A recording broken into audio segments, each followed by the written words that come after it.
ওই যে আইছে, না জানে কি প্রশ্ন করে আমারে। আসসালামু আলাইকুম ভাই। ওয়ালাইকুম সালাম।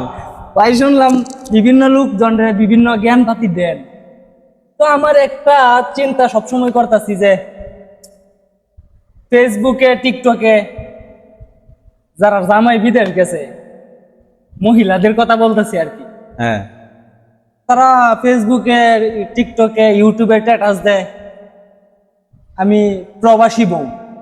এখন যে আমার বউ গেছে ভাই বিদেশ, এখন আমি কি স্ট্যাটাস দিব এই যুক্তিটা ভাই। এই প্রশ্ন বহন করে রাত্র বাজে 12টা। তখন যা মো বাসায় সারাদিন কাজ কাজ টাজ করে আইলাম। এইটা আচ্ছা, এটা উত্তরটা এটা পরে দিব না তোমারে। ধর্মী এইটা কোনো কথা? আপনার কাছে আইছি ওই বাজারে ওই মাথা লাইকা যুক্তি জানার জন্য, এই যুক্তিটা এমনি দিতে পারলাম না। রাত্রে 12টা বাজে কি যুক্তি দেওয়া যাইব কও?